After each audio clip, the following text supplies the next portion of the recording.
Friends, welcome to Lukshika சமையல். நீங்கள் நம்ம சேனலுக்கு புதுசுனா மறக்காமல் லுக்ஷிகா சமையலை சப்ஸ்கிரைப் பண்ணிக்கோங்க. பக்கத்தில் இருக்க பெல் ஐக்கானையும் கிளிக் பண்ணிக்கோங்க. இன்றைக்கி ஒரு ஹெல்த்தியான சூப் ரெசிபி தாங்க பார்க்க போகிறோம். தூதுவளை சூப். இது சளி இரும்பலுக்கெல்லாம் ரொம்ப நல்லதுங்க. அது மட்டும் இல்லைங்க, இதில் கால்சியம் அயன்ட்டு நிறைய சத்து இருக்குது.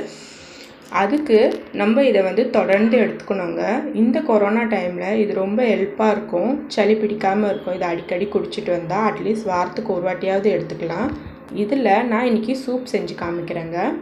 இதுக்கு தூதுவளை கீரை எடுத்திருக்கேன். சின்ன வெங்காயம், தக்காளி, பூண்டு, கொத்தமல்லி, மிளகு, ஜீரகம், மிளகு பொடி, மஞ்சள் பொடி, நெய், நல்லெண்ணெய், உப்பு, கல்லுப்பு எடுத்துருக்கேங்க. நெய் பசு நெய்யாக இருந்தால் இன்னும் ரொம்ப நல்லது. இது இந்த கீரையை நிறைய பேருக்கு தெரியாமல் இருக்கும், சில பேருக்கு தெரிஞ்சிருக்கும். நான் அந்த கீரையை பறிச்சுட்டு செய்ய போகிறேங்க உங்களுக்காக. வாங்க பறிக்க போகலாம். இப்போ பாருங்கள், இந்த முள்ளாக இருக்குல்லங்க, கொடி மாதிரி போதில்ல, அதுதான் தூதுவளை. நான் இப்போ பறித்து காமிக்கிறேன் உங்களுக்கு. இந்த பாருங்கள், இப்படி தாங்க இருக்கும். ஒரே முள்ளாக இருக்குங்க. பறிக்கும்போது கொஞ்சம் பார்த்து பறிக்கணும். இளங்கீரையில் முள் அவ்வளவோ இருக்காது. கொஞ்சம் பெரிய இலையில் முள் அதிகமாக இருக்கும். இதில் பூ, காய் எல்லாமே ரொம்ப சத்து மிகுந்ததுங்க. இப்போ பாருங்கள், கீரை எல்லாம் பறிச்சாச்சு. நான் ஒரு கைப்பொடி கீரை பறிச்சிருக்கேன். இப்போ நம்ம வீட்டுக்கு போகலாம். வீட்டுக்கு போய் வந்தாச்சுங்க. இந்த பாருங்கள், கீரையெல்லாம் பறித்து எடுத்துகிட்டு வந்தாச்சு. இப்போ பாருங்கள், அந்த காம்புலெல்லாம் நல்லா முள்ளாக இருக்குது. இப்போ நம்ம அதை கிள்ளி எடுத்துக்கலாம். சில கீரையில் முள் இருக்கோங்க, சில கீரையில் முள் இருக்காது. நம்ம பார்த்து ஃபஸ்ட்டு அதை க்ளீன் பண்ணி எடுத்துக்கலாம். இப்போ நான் இன்னொரு கீரை எடுத்து காமிக்கிறேங்க. பாருங்கள், இதில் முள்ளாக இருக்குது. அந்த முள்ளை இப்போ எடுத்துடலாம். எப்படி எடுக்குதுன்னு சொல்கிறேன். இதில் நிறைய பெனிஃபிட்ஸ் இருக்குங்க. அதனால தான் நான் இவ்வளோ எக்ஸ்பிளைன் பண்ணி உங்களுக்கு சொல்கிறேன். இது உங்களுக்கு யூஸ்ஃபுல்லாக இருக்கும்னு நினைக்கிறேன். மறக்காமல் நீங்கள் இதை செஞ்சு பார்த்துட்டு எனக்கு கமெண்ட் பண்ணுங்கள். இப்போ இந்த காம்பை எடுத்துடலாம். பின்னாடி இருக்க அந்த நரம்பியும் எடுத்துடலாம். பாருங்கள், முள் எடுத்தாச்சு. இதே மாதிரி எல்லா கீரையும் க்ளீன் பண்ணி எடுத்துக்கலாம். க்ளீன் பண்ணி நல்லா வாஷ் பண்ணி எடுத்துக்கலாங்க. நான் இப்போ எல்லாத்தையும் க்ளீன் பண்ணி எடுத்து வச்சுருக்கேன். தேவையானதெல்லாம் கட் பண்ணி வச்சுருக்கேன். தக்காளி, மஞ்சள் பொடி, கல்லுப்பு, ஜீரகம், மிளகு, பூண்டு உரித்தது, வெங்காயம் உரித்தது, கொஞ்சம் கொத்தமல்லி. இப்போ இதை எப்படி செய்கிறதுன்னு பார்க்கலாங்க. நான் ஒரு ஸ்பூன் நல்லெண்ணெய் எடுத்துருக்கேங்க. சூப்புக்கெல்லாம் நல்லெண்ணெய் எடுத்துக்கோங்க, வதக்கிறதுக்கு ரொம்ப நல்லாயிருக்கும். ஒரு ஸ்பூன் மிளகு இப்போ ஆட் பண்ணுறேன். ஒரு ஸ்பூன் ஜீரகம் ஆட் பண்ணுறேன். இதை லைட்டாக வதக்கி விடுங்க, அந்த எண்ணெயில் படுற மாதிரி.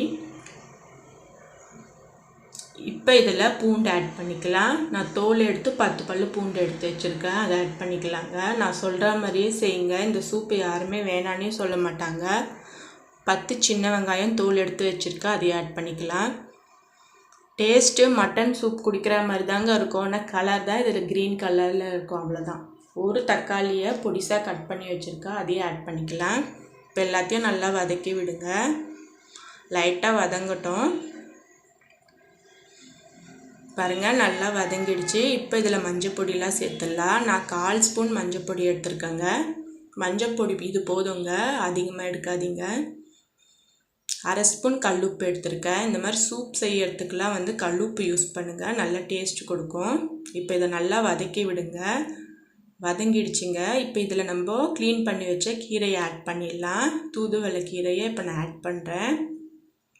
கீரையை ஆட் பண்ணி நல்லா வதக்கி விடுங்க. இது தாராளமாக குழந்தைங்களுக்கும் கொடுக்கலாங்க, ரொம்ப நல்லது. வல்லாரைக்கீரை மாதிரியே இதுவும் ஞாபக சக்திக்கு ரொம்ப நல்லதுங்க.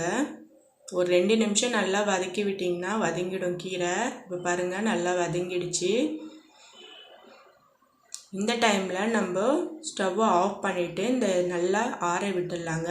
ஆறின பிறகு ஒரு மிக்ஸி ஜாரில் போட்டு நல்லா மையாக அரைச்சிட்டு வந்துடலாம்.